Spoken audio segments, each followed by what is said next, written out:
Welcome to the Michael Singer Podcast, presented by Sounds True, in partnership with Shanti Publications.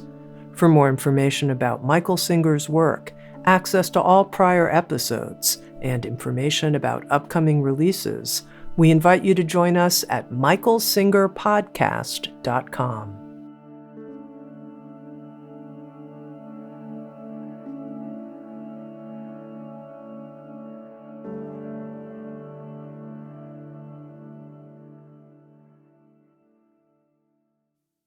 Jai Masters.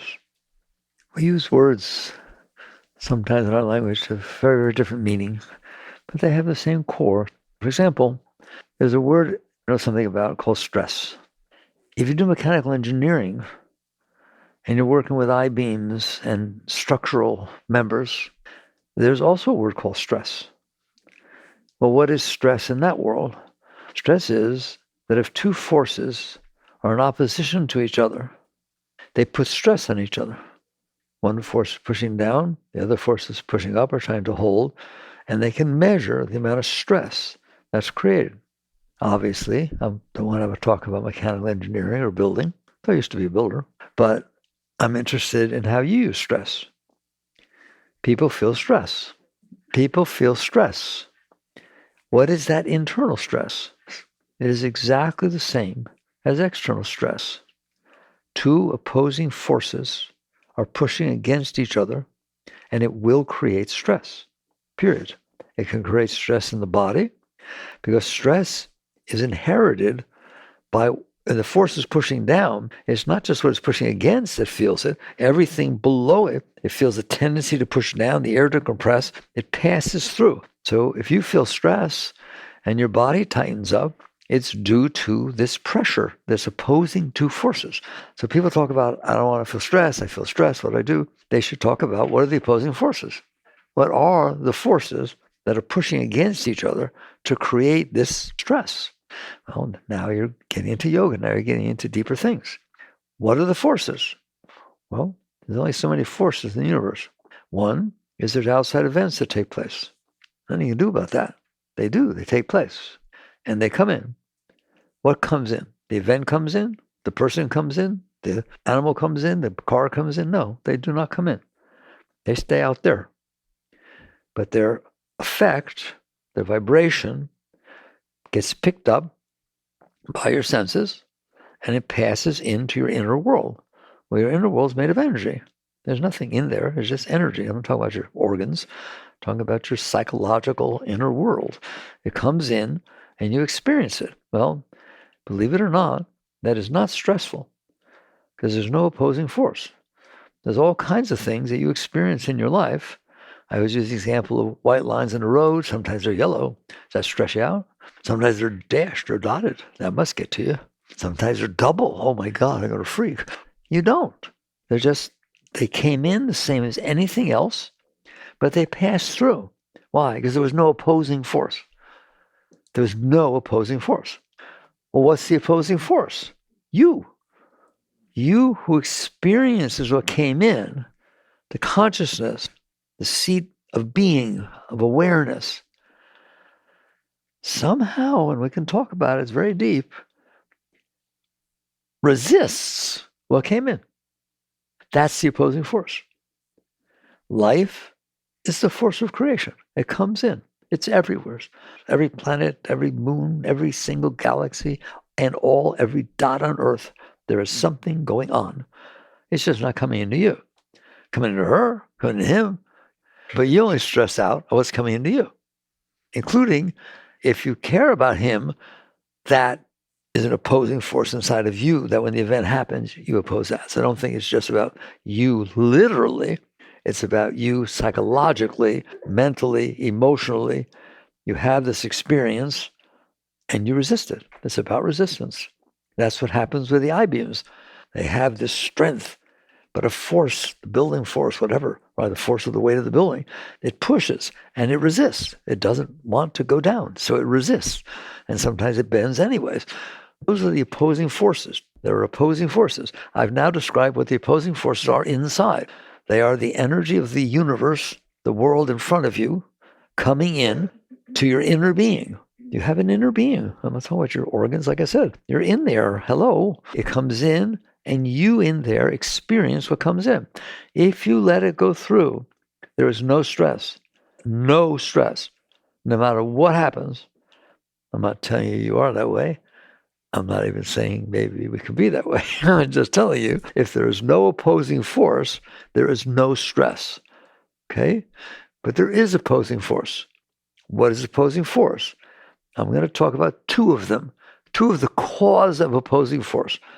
What are the causes? Why do I not just let it pass through? Let the clouds pass through? Let the cars driving by pass through? I let 99% of everything that ever came to your senses pass right through. Do you understand that? And basically, there it is. So what causes the assertion of the opposing force? It takes deep, but I'm telling you, it is one of two things, and you'll find out soon they're the same. Fear and desire. If there was no fear, if there was no desire, we'll talk about what those are, we'll get into it. If there was no fear and there was no desire, there's no reason inside of you to oppose or cling or do anything that creates stress. It just comes in and passes through. And you know that. Because I told you, somewhere between, I usually say 95% because people yell at me if I say 99%. It's 99%. 99% of every single thing that came into your senses passes right through. Okay? I use the example, here, I'm going to drop a snake in the room, a giant rattlesnake, 10 feet, 12, 15 feet long. You freak out. Why?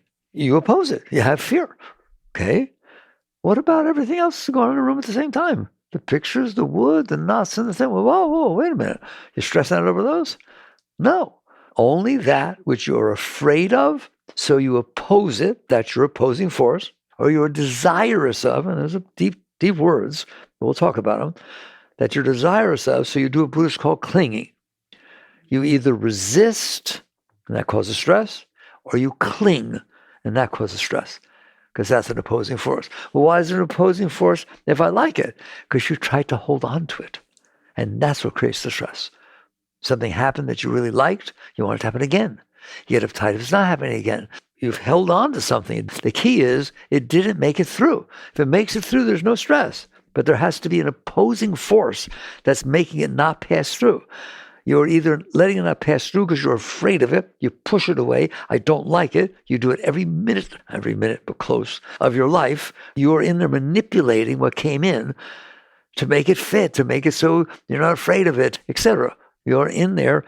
Do you ever feel stuff come back up? Well, here we have proof. Has anything ever happened in your life that's still in there, even though it's not happening anymore? Well, that means you held it in there. Because it ain't staying in there. It didn't happen. It's over. It came in, passed through. To here now, whoop, gone. No stress. But if indeed, when it comes in, me in here, the consciousness, the awareness of being, doesn't want to experience it. The way I explain it is, have you had moments in your life, very few, but have you had moments in your life where what came in was so beautiful that it blew you away? That you weren't there. You just merged. You said things like, it touched me to the depth of my being. I felt like I was in the presence of God. The sunset was so beautiful. He hugged me, whatever. Not often, okay? But it has happened. What does that mean? Nobody resisted it. It did touch the depth of your being, which is you in there. It came all the way in, and you melted into it, and it melted into you. The yogis talk about rivers. All the rivers and streams of the world pour into the ocean. The ocean doesn't overflow, and they don't resist. It just merges. That's what merger means. It merges. Well, inside of you, there is that state, the state of non-resistance, the state of acceptance, the state of surrender. That's all those words deep inside mean the same. Surrender doesn't mean let anything happen, whatever's happening outside. You misunderstood if I taught that and you got that wrong. I'll tell you the example. If a drug dealer comes up to you and says, hey man, you want some drugs? Well, Mickey said to surrender. No, that's not the surrender we're talking about. Surrender we're talking about is this non-resistance. This way in here, when you tend to push it away, you're going to create stress. That's what it does. That's the opposing force. So you let go, you surrender, you accept. Okay, this took place. We'll talk deeper about what happens after that. But I'm talking about, can you let it go? Can it come in without resisting it? So one was fear. You resist the fear. The other is really the same force, which is, no, I experienced it and I love it. It's beautiful. No, I don't want to resist it. I want to cling to it. Same thing. You're creating stress. It's trying to pass. You're holding on to it. Please get this. That's why the yin and the yang, they're the same. They merge. So if you're trying to cling to it, to hold on to it, what does that mean? I'm not going to let it pass through. But it's trying to pass through, but I'm not going to let it. Why? Because you're afraid of it? No, I'm not afraid of it. I want it to happen again. So you cling to it. Have you ever noticed that if something happens that you really like, you basically do the same thing inside as you did if you don't like it? If I don't like it, I push it away. If I do like it, I hold on to it. Both create stress. So if you want something, you're not getting it, you're going to end up in the same spot inside of yourself as if you don't want something, you're getting it. It will create stress. It will create tension. It will create non-well-being. Okay, let's say you really see somebody, you really love them, oh my God, seeing them was so important. It just blew you away. Okay, isn't that wonderful? Isn't that a beautiful experience? You're never going to have it again. You never see them again. Same event. We call those negative and positive samskaras. A negative samskara means something came in that you didn't like. I would kid you and play with you saying, well, why don't you just go ahead and keep everything you don't like and store it inside of you to go bother you for the rest of your life? That's what you do. That's the suppression, repression, denial, resistance is I'm not going to let this pass through because I don't like it. Well, your alternative is to keep it. I will. It's been in there since I'm a child. I don't like what mother did, what father did. I don't like this happened. I don't like my first girlfriend or boyfriend did. And it comes back up, doesn't it? Why does it come back up? Because you held it in there. If you hold it in there, it's going to stay there. How do you know? Because when it tries to come back up, you push it back down. Yes or no? Do you push back down things you don't want to experience again? You're just storing them, so they're going to stay there. If something you really like, that's a positive samskara, it comes in, oh, you really like it. Do you not want it to happen again? Of course you do. So what do? You're trying to make it happen again. You hold on to it. It wasn't me here now. It passed through. No, it didn't pass through. I kept it. I remembered her and I want to see her again and blah, blah, blah. Oh, I had this amazing meal. I want to go back to that restaurant. And you're stressing out till you can and you try to bring it just stays there. And because it's staying there and not happening outside, it's not happening outside again. You're trying to make it happen outside again. And that creates stress. They already get that. So there's two forces that you in there, the self, it really comes from your consciousness, that instead of letting it come and all the rivers pour into the ocean and you're the ocean, you don't let that happen. You sit there and say, no, that river ain't coming in here. And the minute you try to stop that river, imagine how much stress there is behind the Hoover Dam. The entire weight and power of the Colorado River is trying to push through that dam all the time, every second, every millisecond. It's been doing it since they built the thing. It never stops. There you go. That's what you've done inside yourself. Good, hold it together. It will cause stress. It will cause anxiety. It will cause all kinds of trouble. Okay? And it's the same thing in the other thing. Want something so bad that you devote your whole life to try and get it, make it happen again. Oh my God, I got to find this person. I got to find this situation. I want to find the job. I like this so much. I want to be. You're struggling because you held it. And the act of holding it creates stress. So we got that. Fear and desire. If I had my way, I don't get to because I'm sitting here talking. I would tell you, don't worry about the positives and scars. You got enough problem with the negative ones. Right? So if you have a really nice experience that happened in your life, just forget what I talked about. Truth of the fact, you're going to find out it causes you stress. You will find out that she will or he will or somebody at the job will do something that isn't the way you wanted it to be. It wasn't the way you... I didn't bother holding on to this thing for 3 years to get this job and have you talk to me that way or relationship. So you're going to find out in the end that what I said is true. But in the interim, just worry about pushing away the negative ones because they're going to stay in there and cause you a lot of trouble. The positive ones take a little more time for you to catch on what I'm talking about. That to cling to something, to anything, is to say, I want it to happen again.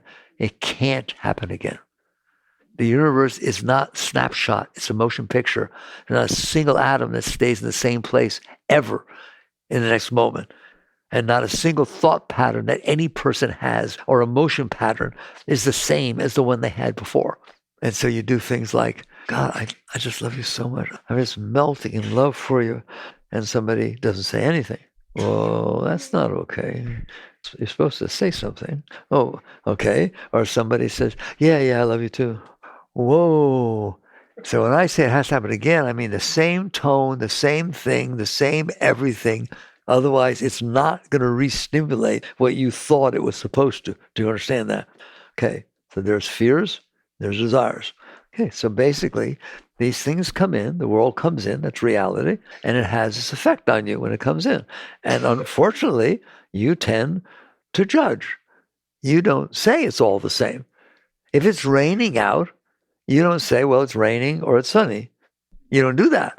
You sit there and say, I don't want it to be raining. I don't want it to be so hot, don't you? That's called resistance. You understand? That's called resistance. To sit there and say, I don't want it to be hot. I don't want it to be raining. I don't want it to be dark at night. I'm not ready to change the time. I don't want it. I don't like it. I don't want that to happen. So basically, you're resisting. You're resisting reality. Any resistance to reality creates tension. Any.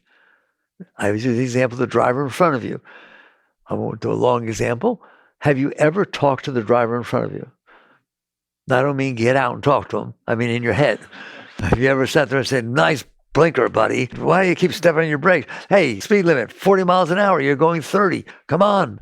Has anybody ever had that conversation inside their head? Has anybody not ever had that conversation inside their head? That's called resistance. There's an event happening outside. How do you know? It's coming in.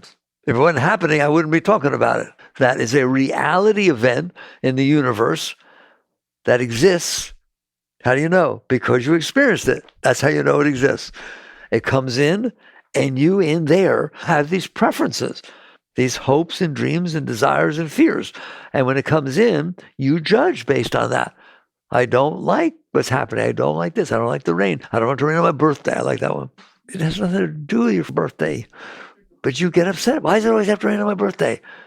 So even those little resistances cause tension, don't they? You don't even have to wait for it to happen outside to create tension inside.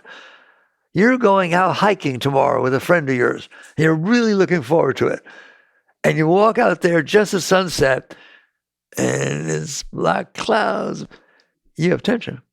It didn't even rain yet. We can do it within ourselves, can't we? Same thing. You resist the reality of what the weather looked like at 6 o'clock in the afternoon. Why? Because you have expectations, preferences, hopes, dreams, fears. You built some stuff in there, didn't you? And that's what stress is. Period.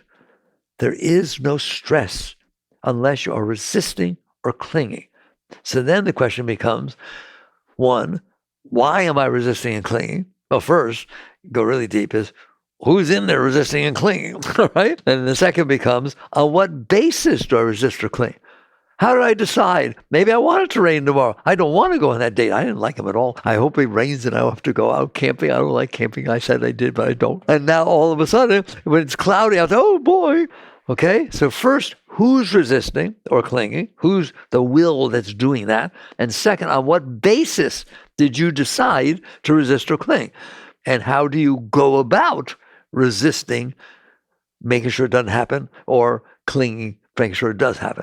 So it's not enough that you have a preference.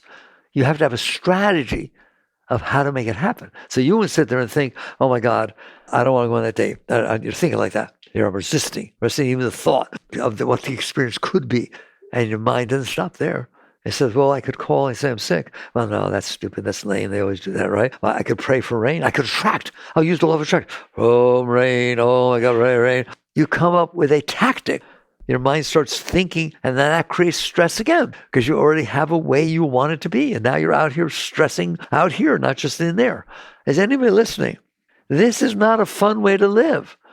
And this is where I take my little side thing and say, hello, you're sitting on a tiny little piece of dirt. 1.3 million Earths fit inside the sun. Why do you saying that? Because that should wake you up to realize I don't need to be creating all this stress and anxiety. I'm doing it. I'm on a planet in the middle of nowhere, I literally in the middle of nowhere. I can't handle dropping down to a planet and having it spin around the sun a few times and then leave. I don't know, go and we'll find out. That's too much for you? You got to make a complete neurotic mess out of yourself? create all that tension and anxiety and so on? The answer is, of course you don't have to. All you have to do is pay attention. And I always teach, reality is bigger than your little world, isn't it? Isn't there a little more going on than within your little world, like everything else? Well, why don't you just expand your reality to include that, to include every single thing that's happening on the planet Earth at this moment? I don't know what it is. So what? You know it's there. There's stuff going on. Can you handle it? It always comes down to this. Can you handle reality? Can you handle reality? And the answer is always the same. Of course not. I can only handle things that are the way I want them to be. And if they're not the way I want them to be, I resist, I struggle, I manipulate, I do all kinds of things out here to try and make it so that when it comes in, I can tolerate it or maybe even like it. That is what causes stress. And then you wonder why I have so much stress. You have stress because you have a way you want things to be. If you did not have a way you want things to be, such as the white lines, such as clouds in the sky, such as people you don't know, passing by, such as cars you never saw before, like 99.9% of the thing, you don't care how it is. Does that mean you're not a caring person? You're closed? No, it means the opposite. It means because you're not resisting and creating tension, you're open. Now you can come and bring love into the world instead of stress, instead of anxiety. So it's not that you're out there in a cave somewhere, it's not doing anything. It has nothing to do with that. It has to do with, can you handle what's unfolding in front of you? Why should I? Because it's reality. But what if it's not good? I don't care. Good, bad, right, wrong, just, unjust. If it's happening, it's happening. Can you handle it? I know you all got this politics and things and likes and dislikes, all this stuff, which is wonderful. You know, you have a mind that does that, right? But I'm telling you, if an event happened in front of you, it already happened. You're not going to change it. No one ever made what happened not have happened. So you have a choice, resist or accept. And that's what I mean by resistance and acceptance. It doesn't mean what you're doing out here. It means in here, are you wise enough to catch on? You have no choice. You did not create this world. It's all, I go down to the quantum field. It's all little wavelets in a quantum field of energy or something that manifests out as electron, neutron, protons. All. Why don't you go change those? Why don't you change how the atoms bond together? Is it not true that, I forget the quantum level, is it not true that every single thing you experience in your entire life is just atoms moving around, all bound together based on your laws? Based on what you want? I don't think so. You can't even understand quantum physics. You ain't down there manipulating it. It is what it is. And it comes up and manifests with what you experience. Is that okay with you? I love it that you want to say no. It's not okay with me. The laws of quantum physics is not okay that those wavelets are down there vibrating and then manifesting electrons or protons, blah, blah, blah, and coming up here and looking like this. That's not okay with me. They should not be doing that. Really? You have absolutely no control over it. You didn't build it. You don't make it. It's what's happening. It's what it is. It's reality. I haven't talked about people's consciousness. I'm just talking about creation, the manifest form, where form comes from, the basic model of physics. It's just basically everything comes from that field. It's an omnipresent field all over the universe that vibrates, agitates, and those vibrations, wavelets, interact together and make the world that you see. You're going to control that, are you? You don't even know what it is. But you wait till it manifests up here, and you say, I don't like it. It shouldn't have rained. You're not building this universe. You're not making all the planets and the stars and every event that's happening everywhere. Well, then why do you act like you are? Why do you act like you have the right to say, no, I don't like what happened? Yeah, like I said, I'll deal with the human thought stuff, but I just want to deal with the physical reality of physics. It's coming up from the quantum field, and it manifests as this.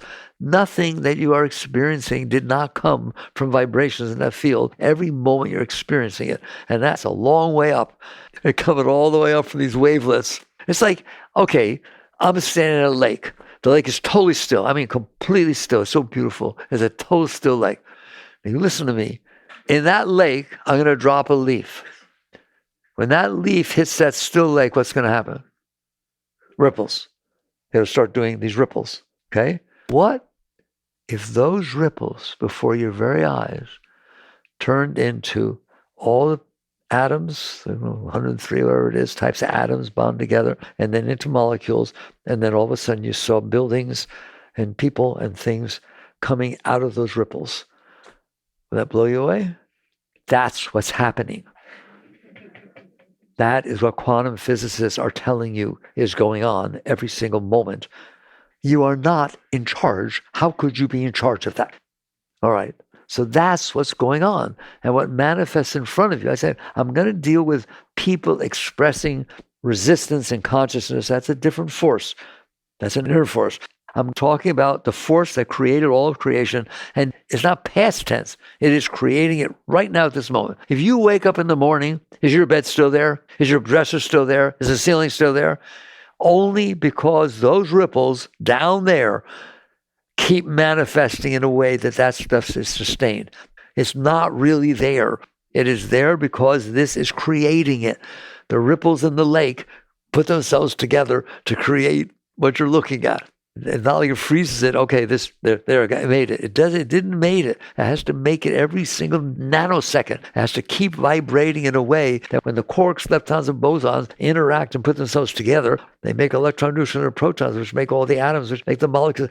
I'm trying so hard for you to get it, okay? You're not in charge of that, are you? Well, wait a minute. Why don't you just be in charge of the ripples that have something to do with you? There is no you. There is no body. Every single molecule and atom within your body comes up from that. Right now, at this very second, that's what's happening. So the concept that it's yours and you're in charge of it just makes me laugh so hard. You know, talk about acceptance and surrender. That's what you accept and surrender. Not what she said or what he did. No, we'll talk about that later. Like I said, there's two forces. One that comes up and creates creation form, and then the consciousness that looks at it, the consciousness that comes down. Do you understand that part? Have you realized yet that the consciousness is not what it's looking at? There is a subject, consciousness, and an object. But there are 700 trillion zillion objects and one consciousness. Your consciousness inside of you is watching every thought you have. It's watching every emotion you have. It's watching your stress, every single thing you're doing. You're aware, aren't you? There's only one of you. But there's all these objects. Now we're talking inside. I'm sorry to mix them up. Outside is the quantum field manifesting. Inside is what you're doing about it when you notice it. There, that's the clearest I've ever said it. You are in there, aren't you? You are in there resisting. You are in there clinging. You're in there doing the things I talked about. But this out here is a totally different ballgame. It's manifesting out of physics. It's manifesting out of reality. And then you interact with it. So there you got some forces. The force of creation coming up and the force of your individual consciousness resisting creation and saying, I should be able to have things be the way I want. If things are not the way you want, you know what you say? They're wrong. You literally say they're wrong. That shouldn't happen that way. That should not have happened. I shouldn't have been in a car accident. That's wrong. That's just wrong. I didn't deserve that. It has nothing to do with that garbage that's going on inside your head with your preferences and your likes and your dislikes. It has to do with the fact that the forces that cause those two cars to end up in the same place at the same time go all the way back in history. The person who made your car was in Japan, and I told you, they were putting on the brakes, the brake pads, and they had a fight with their wife the night before, and they didn't torque the screw exactly the tension it should have been. And because of that, the car didn't stop as soon as it could have if they didn't do that 10 years ago. Whoa, but you're in charge, are you? In other words, that shouldn't have happened. No, you're wrong. If you took every single force that ever existed in the universe, including the beginning of the Big Bang, and followed it all the way through, that's going to happen. The forces that be will unfold together, and that's where it's going to end up being. Does that mean you had to have an accident? No, there's lots of forces coming together along the way. But for you to sit there and say that shouldn't have happened, or I like better, how could you say that? Why did you do that? I never thought you would do that. Why did you do that? I'm telling you, you don't want the answer because you have to be sitting there for the rest of your life for the person to explain to you their whole childhood and all the impressions that got put upon them and why the thoughts were the way they were and why they made the decision that they did, because that's what unfolded for this moment to take place. The psychology says man is the sum of learned experiences. It means your psyche, you're not, but your psyche is the sum of learned experiences. Where do those experiences come from? The quantum field, the timing. Einstein's time-space continuum emanated every one of them. And then you had different experience than everybody else. And by the time it was all said and done, that's why you said and did what you did. How can I explain it to you? It's big. It's not, I had some bad pepperoni pizza last night. That's why I had a stomach ache, and that's why I said what I said. No, that's not far enough back. Why was the pepperoni pizza bad? Why were you eating pepperoni pizza? You told me you were a vegetarian. Now we got to explain every single thing that ever happened in the universe of why those events unfold the way they did. Eventually you wake up and you sit there and say, I'm not in charge. I am the experiencer of the events unfolding in front of me, and that is what's happening. So the question isn't why did they happen and what's this and what. Okay, I'm not saying you can't come back and do something about it. That's a different discussion. We'll do it at the end. I'm just saying you better start with acceptance. You better start with, this happened. How do you know? I'm in here. I experienced it. Can I handle it? Of course. How would you not be able to handle reality? It's reality. Can I handle the fact that 10 years ago, the guy in Japan had a fight with his wife and didn't tension the thing down? No, I'm going to put him in jail. Come on, man. Everything is everything. And you're just experiencing the end moment. Not the end moment, because it'll be another one. Just that moment in creation that is unfolding, that the forces that cause it to be are way beyond your comprehension, aren't they? But that's not how you think. You think, I decide how things should be, and this wasn't right, and she shouldn't have said that to me, and I want you to apologize and mean it, and I'm going to check on regularly whether you mean it or... Holy mackerel. Who are you? Who doesn't understand that everything happens because everything happens. Everything has its causes, and they're very big, aren't they? The cause of why every single thing ever happened goes way back. Okay? So now we have what I mean by reality. The outer reality has nothing to do with you. At any given moment, it's so big, it's incomprehensible. And I haven't dealt with astronomy or astrology, that there's the other stars cause forces and Mercury's about to go into retrograde, somebody told me, right? So it's like, what about all that? You're in charge of all that? You're not in charge of anything. You are not in charge of anything that happened. It just took place. For you to be in charge, you were the cause. There's no way you're the cause. The only thing you are is the judge. You're sitting in there based on your past experiences, all of which could have been changed. Understand that? Any experience you had might have been otherwise. If you looked to the left, you didn't see what you saw in front of you. And all of a sudden, the sum of your learned experience is totally different.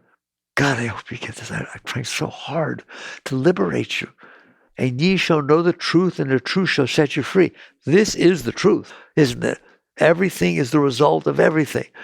And so you understand it's bigger than you. It's so much bigger than you. It's not even funny.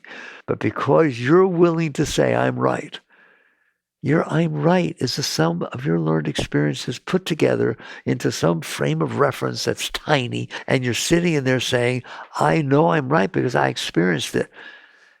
That's ridiculous. Everybody experienced something different. There is no right. You can't be right. Stop it. That's why there's wars. That's why there's friction. That's why there's tension. That's why there's anxiety. That's why there's so much stress, because everybody thinks they're right and everybody's opposing. Well, who is right? Nobody. Nobody's right. They're the sum of the consciousness is the sum of your learned experiences. At this level, I want you to go, I see it. I see it. I got my way of thinking, and he got his, and she got yours. And by the way, your wife ain't the same as the other. Don't think your spouse thinks the same as you, because they don't. Because they went to work today and had a different experience than you had when you worked today. Therefore, when they came back, the sum of their learned experiences is different. It always was. It's different than the sum of your learned experiences. So what's going on inside your head and what's going on out there in the world, I laid it out for you. What's going on outside in the world is the quantum field manifesting and holding it together. And what's going on inside is that your consciousness has come down and started manipulating the things you experienced to build an ego. Here I am. What, are you kidding me? You are the consciousness looking at the mind that's saying, here I am, and I know what I'm doing. Those are thoughts that you're looking at. Can you be wrong? Have you ever changed your mind? Has anybody ever changed their mind? Well, then it must not have been the truth, right? You can change your mind anytime you want, can't you? It's just thoughts. And so you wake up and realize the outside world is what it is. And if you're wise, the inside world is what you experienced when the outside world came in. There. Want to talk about enlightenment? You talk about the Tao, harmony. The outside world is what it is. What do the Zen say? Flowers are red, water is blue, and grass is green. Those are teachings. Things are what they are because they're that way at any given moment. Don't worry, they won't be that way in the next moment. Can you let it come in and experience reality? Well, what's reality? What just happened? It's not what you think should have happened. That ain't reality. Reality is I'm a conscious being. The outer world manifested unbelievably the fact that it even exists, that there are trees and a planet. It all manifested and it got squat to do with me. Did you make the planet? It's been here, how long been here? 4.5 billion years. You been busy that long? How long are you staying around here? 80, 90, 100 years? 4.5 billion? And you wake up? Please wake up. You're not the doer. You're the experiencer of what is. But you can't handle it. You can't handle being the experience of what is. Come on a minute, okay? Because you built inside your mind this thing called preferences based on fears and desires. I don't want that which makes it feel fear when it comes in, and I want that which makes it feel desire when it comes in. And so now you're living in there, dealing with what you made up inside that is out of harmony with the outside. How do you know it's out of harmony? Because you feel stress, anxiety. Is that what we've been talking about? Okay, this is deep. What I like is it includes the whole universe. It doesn't just include your little world that you made up with your mind. It means expanding, it's always expanding consciousness. It means expanding your world of reality to include reality. And so there, it's all out there and it's coming in. I started there. It's all out there. What is? Everything. Well, what if I look to the left? There's something else different. Well, look to the right, something different. Look up, look down. It's just what is. And it's coming in. Can you handle it? No. And that's what we want to talk about. You want to have stress? You want to have anxiety? You want to be all weirded out? Hear me? You have to sit there and say, reality is reality. And not even I should be able, of course you should be able to handle reality. What's your alternative? to be unhappy, to suffer. If you can't handle reality, you're not going to be okay, are you?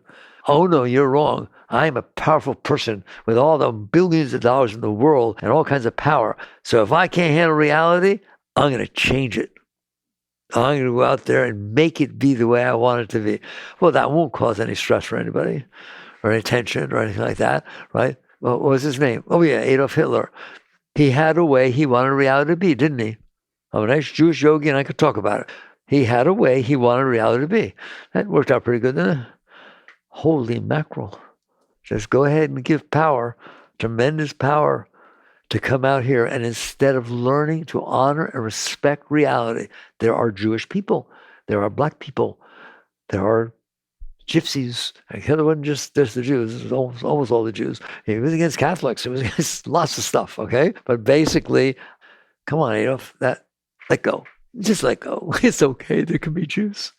We don't have to kill them all. He could have done that, couldn't he? Maybe he wasn't evolved enough. But just a little step back saying, oh, I see that I had this experience in my past that made me be against this type of people and this and that. That's just, let it go. And then it would be over. You wouldn't have to go through all that. And that's true now of all the things that are happening. Everything.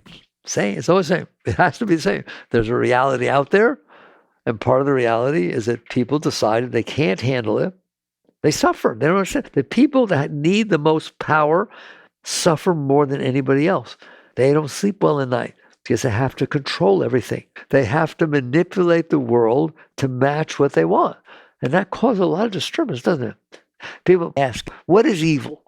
What is evil? That's not hard for me. Evil is that there is a world unfolding and there's this consciousness that can't handle the way it is. They can only handle how their mind and their emotions makes them feel okay. And then they take that anxiety and that stress and that confusion and, oh my God, that creates darkness because you won't let reality come in. And they go out there and dump that into the world. And it can be evil. So are there evil people? Well, there is that force that won't allow the light of reality to pass through, and then it fights that, and it creates darkness. That, like, if a cloud comes across the sun's still shining.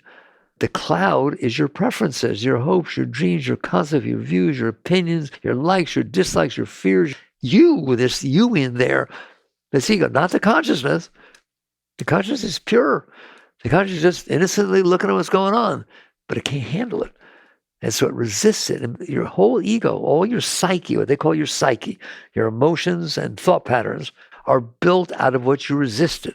There's no glue in there. There's no glue stopping the river from flowing to the ocean. You can build something. And what did you build it out of? You built it out of those stored impressions that you didn't let go of. Every single one you resisted stayed inside and started blocking the flow of life, the flow of reality. And it got bigger and bigger until it built this ego. I am the person that likes this. I'm the person that doesn't like that. I'm the person who knows that you were wrong. Is that what the I is? No, the I is the consciousness watching what you built. But you did build something in there, didn't you? And I'm telling you, I guarantee you, you think you're right. I've been doing this for 50 odd years, right? The reason you think you're right is that those are the only thoughts you have in there. Those are the ones you held on to. You don't understand. This happened to my sister. I had direct experience. You didn't have the experience. I had a direct experience about this. One experience out of 8.3 billion people, and you know what's going on, don't you?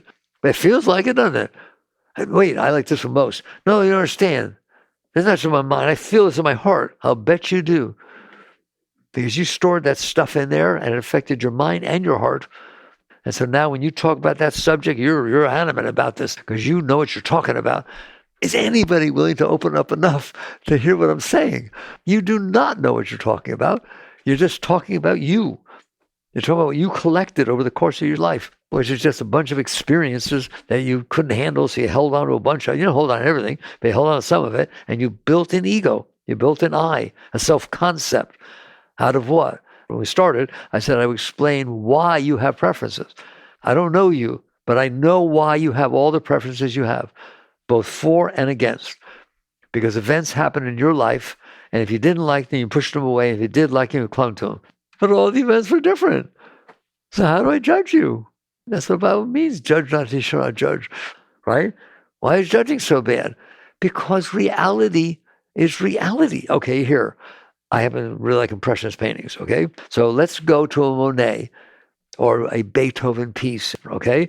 And instead of listening to it or looking at it and letting it blow you away to go that place, it touched with the depth of my being, let's critique it. I don't think this brushstroke that Monet used was exactly the right one. It was a little too thick. What'd you just do? You didn't let reality come in and touch you to the depth of your being, did you?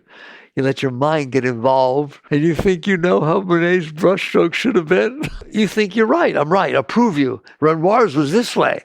It's crazy to judge. Things are what they are. Honor them, respect them, work with them. But don't think you have the right to judge anything because your judgment is based on your past experiences. You had a different experience, you judge it differently. Any subject, I'm not going to do it because you're too much sensitive. If I took any subject that you're passionate about, I could show you somebody else is just as passionate about the opposite position and has just as many reasons to be and just as much justification. But yours looks different because it's the experience you had. Therefore, it was more real to you. But is it more real? No experience anywhere at any time is more real than anything else. They're all just happening. This is a spiritual discussion, not let's join together and make things be this way or do. It's just like, wow. It really is big, way bigger than me, than my little me. And yes, I can honor it and respect it. I can honor, respect. Do I like it? No, of course I don't like it. I only like which I like. I only like with the impression was left on me. But am I high enough, deep enough, surrendered enough, accepting enough to feel the wholeness of reality and sit there and say, of course it was the way it was, because those are forces that made it be that way. Of course it is the way it is, because those are forces that are making it be that way. Of course it will be, which I have no idea, however it will be, because those are the forces that will make it be that way. How are you? I'm at peace. It's called the peace that passeth all understanding. It's true spirituality. In other words, I'm seated far enough back that I have transcended my personal self. You know what those words mean? You got a little personal self in there, don't you? Your likes and dislikes. But there's a consciousness that knows it's in there. You know what problems you have. You may not let them off. You know what's going on in there. That's because you're conscious. So you see what's going on in there. But you manipulate it and try to make it be okay and try to make the outside world match what's going on. That's my favorite. You try to make the outside world that's unfolding in front of you in this moment match the sum of your learned experiences. Good luck. Because the outside world that's unfolding in front of you has nothing to do with some of your learned experiences. They're gone. And there were also billions and trillions of other experiences that you didn't experience. So how is the moment in front of you, which is the result of everything that ever happened everywhere, going to match what you made up in this moment that it should match? It won't. It will never do it. You think it does. I have hope. I hope that someday my ship will come in. There is no ship. There's just reality. Everywhere is unfolding. You can't handle it because you're married to your thoughts and your emotions. So now we've painted the picture of what causes suffering. Who else said that causes suffering? Who else talked like this? Much less words. Buddha. What did Buddha say? There's 4 things that Buddha taught. 1, all of life is suffering. If what he calls suffering is what you just call tension and anxiety and problems and worry, all life is suffering. It doesn't mean you broke your arm every minute. It just means you're in or suffering. That's the first noble truth. The second noble truth is beyond comprehension. It's because he went so deep that he saw everything. He came back and he said, I found the cause of suffering. His second noble truth, the cause of suffering is preference. They usually translate it as desire. What is a preference? A desire. What is a desire? A preference. No one of you have a desire that you don't want to happen. You have a preference. That's what a preference is. The cause of suffering is preference. The cause of all suffering is preference. To end suffering, end desire. Whoa. Oh my God, that's very deep little sentences. The cause of suffering is this. I'll use desire, but I want you to use preference, all right? Because what you think desire is lust, greed. That's what desire is. No. Desire is preference. I don't want to be raining right now. If I didn't mind that it was raining, if I honored and respected its right to rain, I would not be suffering. I don't like that my husband or wife went to work and came back today in a bad mood. I'm sorry. That's what happened. Can you handle it? If he or she came back in a bad mood and I was okay with you, okay, that's a bad day. I can talk about it. I don't need anything. Fine. How can I help? Then you didn't bring a preference into the moment of saying, I don't prefer to be married to somebody who treats me like that. Then all of a sudden you're not suffering. Do you get it? People suffer because they're going to die. Are you going to die? Answer me. Are you going to die? So here's this thing you know is going to happen, but you don't want to die. Well, there's a big preference. I don't want to die. I don't want to get old. No wonder you're suffering. The cause of suffering is desire, is preference. I have a way I want it to be. It's not that way. Now you made up ways that didn't even happen yet that you don't want to be that way. And my favorite, every one of you have had experiences in the past that you don't want to have happened. Whoa, talking about non sequiturs. They happened. You've now said, I'm going to be neurotic for the rest of my life because things that can't change. Nobody ever changed what already happened. What are you doing wasting your suffering over that which already happened? So the cause of all suffering is exactly what Buddha said. You get it now. That's deep stuff. The 4 noble truths. The cause of suffering is preference, is desires. The third Zen patriarch had this treatise on faith mind, one of the deepest things ever written, Zen. The first line, that's all you need, the first line. It's the deepest line ever written in any spirituality.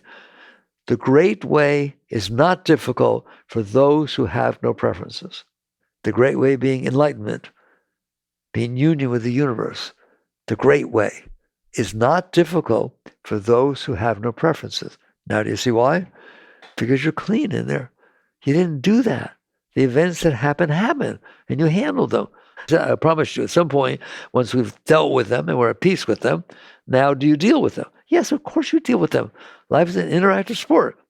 But you do not deal with them because you don't like them or because you really want them to happen again. You don't deal with them because you added this energy to them because you didn't handle them when they happen. Now you want to make sure they don't happen again, or you make sure they do happen again. First, handle what happened. Okay, this is how it is. This person doesn't like me. This person did this. This person did that. This person said this. This person, whatever it is. Or it's hot out. It's hot out today, right? Or it's raining. I don't want it to be raining. You just look at that and say, it's okay. It's okay. It can rain. And you just start practicing acceptance.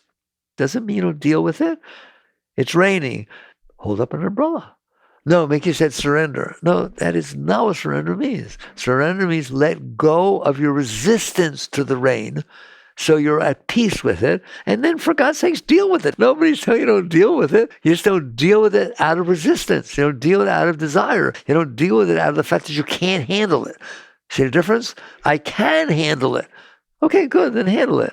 I can't handle it. Then you're the wrong person to handle it because you just admitted you can't handle it. Now you understand surrender. Now you understand acceptance. Now you understand everything.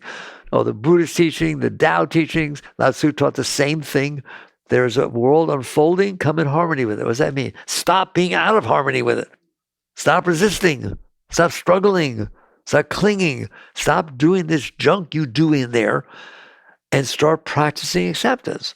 So now we've had this whole beautiful discussion about what's going on and why and what tension is and all this stuff, every single thing. Fine, I get it.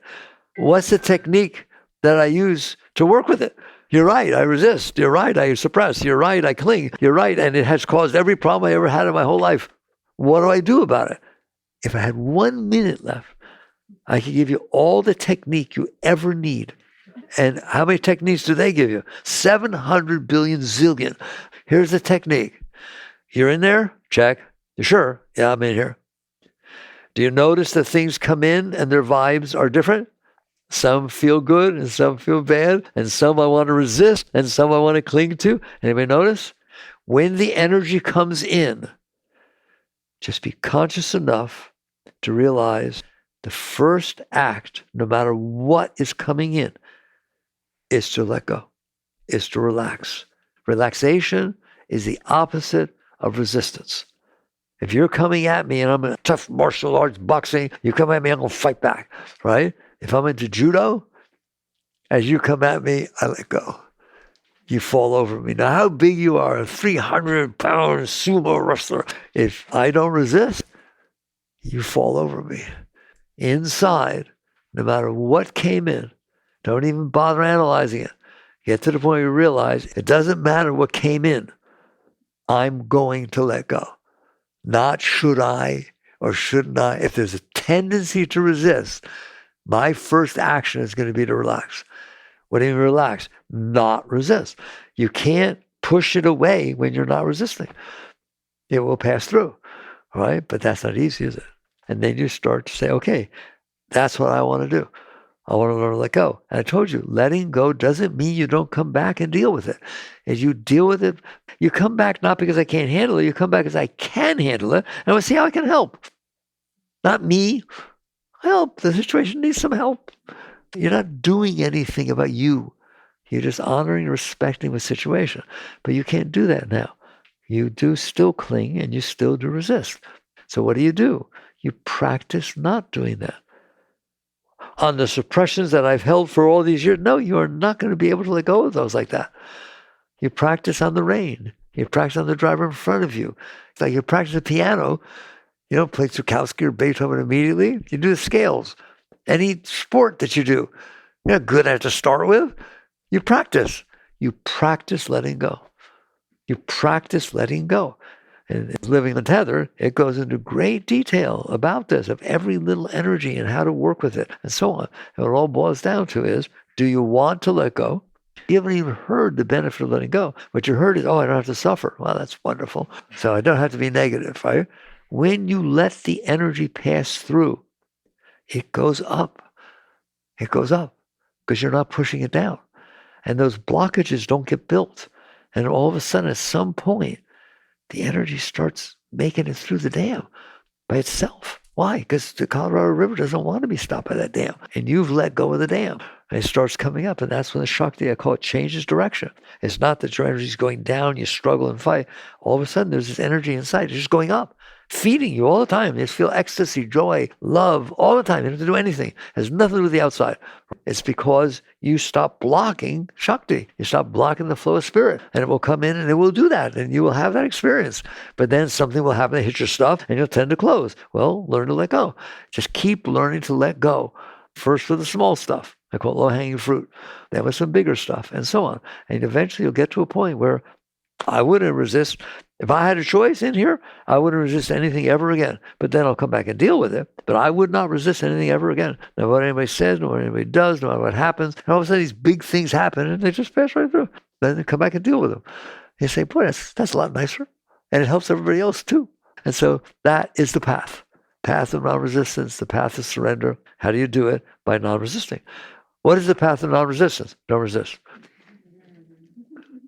Somebody once asked me, I said, keep your heart open. If you keep your heart open, you'll feel love all the time. Do you understand that? And they asked me, yeah, but how do I keep my heart open? And I remember this years and years ago. I'll never forget it. I said, by not closing it. They said, what a stupid answer. It's not a stupid answer. You do close your heart, don't you? Don't do it. There, it'll stay open. All right. That's still what I got to say to you. We took a big journey. Do you understand stress better and where it comes from and why?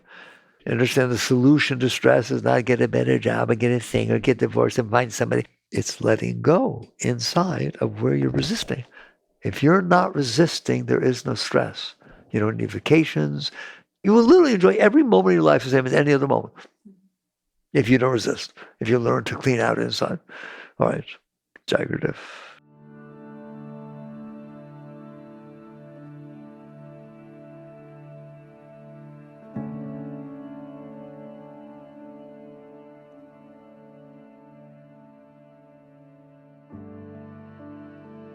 You've been listening to the Michael Singer Podcast, produced by Sounds True in partnership with Shanti Publications. For more information on Michael's body of work and all back episodes, please join us at michaelsingerpodcast.com. Thanks so much for listening. Sounds True, waking up the world.